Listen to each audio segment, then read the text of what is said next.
recording. Un momento, por favor. So this is, I don't even know if you'll be able to really see her. This is Little Reno. It's actually, her name's Lilith. She's new to the family, aren't you? She's not. I've just woke up from it now. She's raging. Well, we're back with a painting video. Not only painting, we're not painting yellow this time. We're actually painting black. Well, not black, but like a grey black, but grey. I don't like to give myself easy challenges. Yellow's a hard colour to paint, and I'm just adding that by making my vehicles black. My name is BeardedFist. Welcome in. Grab yourself a cuppa, or whatever else it is you like to drink, and let's chat Warhammer. I really want to try this, but it's fucking boiling.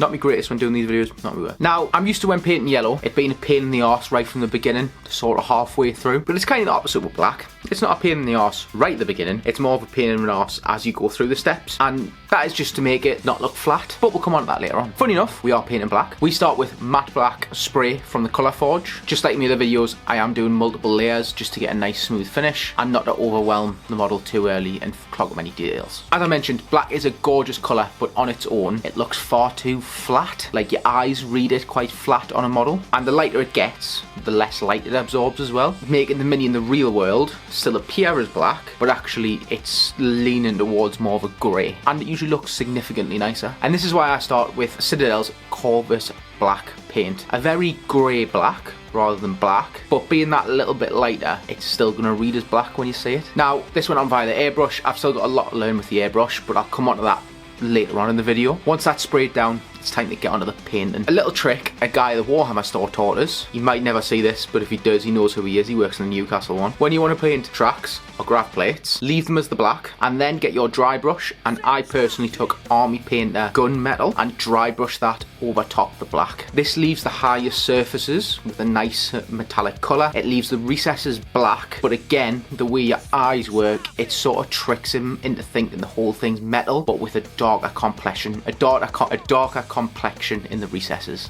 Honestly, just give it a go. There's more steps to it later down the line, but if you're looking for a new metal scheme, give it a go. At this point, if there is any other parts of the Dreadnought tank that I'm painting that is going to be gunmetal, I take your standard brush and I paint that on now. And just in case you don't have it, Army Painter gunmetal, it's essentially Citadel, Lead Belcher, or any other matching colours from any other paint range. It's not the end of the world. Anything else that I'll be painting with metallics, I didn't want it to be like goldy or super bright. That's not what the scheme is. So I went for Army Painter Death Metal. Again, an absolute gorgeous paint. I don't know if there's an equivalent in other brands, but it's like a dark brass and it just dries so nice, especially with the matte varnish we'll apply later. Similar to the heavy metal style, I like to get all of my base coats done and out of the way first and continue on with the base coats. I hit it with some Citadel McCrag blue. This paint, it's a gorgeous colour, but it's very fragile and I am going to have to look for a colour match. So if you are wanting to use this one, I watched a guy do it the other day and he was really funny. I believe his name is Alex Paints. He recommends Army Painter Gothic Blue as a perfect or close to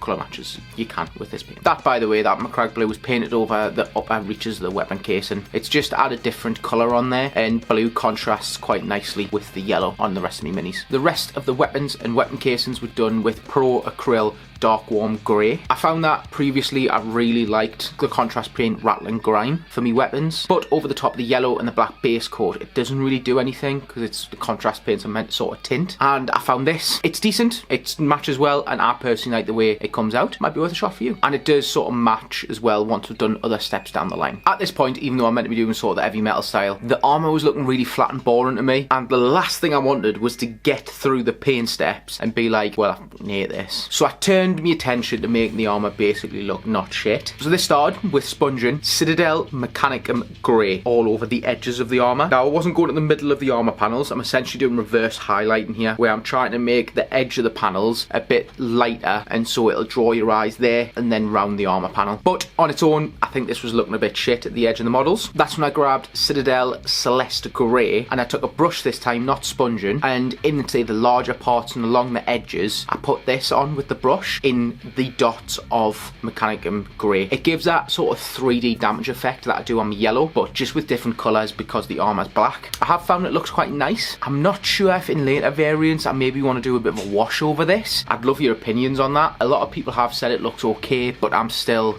mixed. So please feedback on that one if you can in the comments below. And I know a lot of people hate it, but we're going to take the classic, the OG, the boy, Citadel Null Oil. But I don't paint it all over. I'm not using it for that. What I use it for is to tint down some of the lighter base coats like the blue and the Pro Acryl Dark Grey, to bring them down a notch and to sort of remove the saturation from those paints. Now, this was all over the silver parts, the weapons as I mentioned, the blue bits, and that includes the undercarriage of the Dreadnought, the grav plates on the tank as well. Also any of the metal bits that are in the death metal as well. To be fair, if it wasn't such a fuck on and a mess every time I use it, I'd probably use oil paints here, but I just cannot get them to agree with us. They go bloody everywhere and I don't want my wife to get angry. For the next part, which was the tubes and the wires on the tank, and some other bits and pieces like the missile heads, I needed the base to be really light for the steps I was going to do. So I took Army Painter matte white and I painted that all over those bits. A couple of thin layers just to try and get them white, but also leave some of the black underneath to add a little bit contrast as to when I was painting on. And that also was the screens and any other bits I was going to be doing the OSL on as well. I painted white at this time. To be fair, the tubes and the missile heads, I am quite happy with them. I think that's part of the miniature that looks really nice and it ties it in with the rest of the army. Once I had them painted white, I started with Citadel Imperial Fist and painted that all over. Again, this was just a base coat to sort of lie it down for the future, but this ties it in with the army because the rest of the army is in this colour. I did wait for that to dry, and occasionally where needed, I did put down multiple layers of the Imperial Fist. Now, I wanted some shadows in there, but using say like a dark wash like Null Oil just felt a little bit too harsh, so I wanted warmer shadows to contrast with the dark mini, and that's where I turned to Citadel Shade Fugen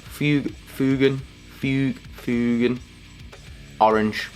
It's an orange wash. I don't know how to say the word. I'm sorry. So what I did was I got a brush and I painted them into the shadows or anywhere else on the tubes where I thought they would be in a shadow appearance. So some of the tubes are a bit riveted.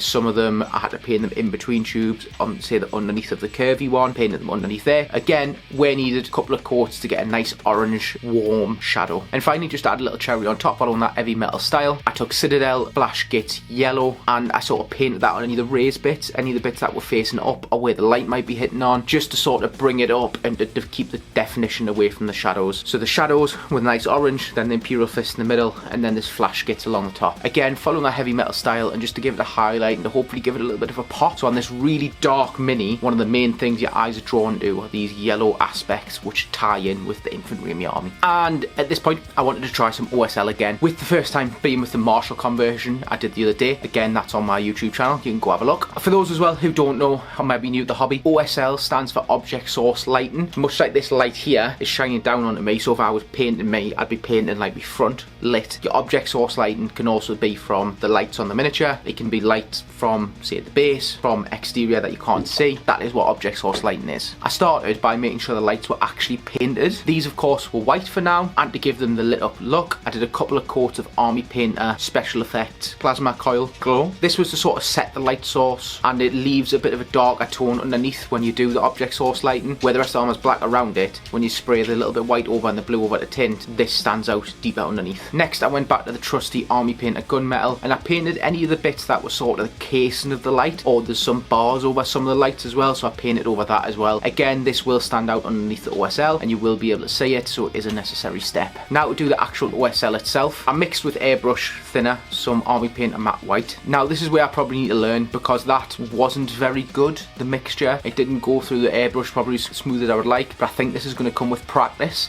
and I'm always improving in this hobby. Everyone always is, and that's something that I need to improve on, is my airbrushing skills. And then finally, once the matte white was down again, and added some object source lighting on top of, say, the lights and the screen, other bits and pieces, the plasma coil on the actual Redemptor, I then went back over with the Army Painter Plasma Coil Glow, and with that paint I then sprayed over where the white had been, tint that in the surrounding areas. And finally, to finish off, I took the Colourforge matte varnish and did a couple of layers of that and let it settle. This was a fun project and I learned lots of new skills. Let me know what you think of the vehicles. As I mentioned, drop some comments, hit the like button and subscribe please if you wouldn't mind. Finally, let's continue to hobby together.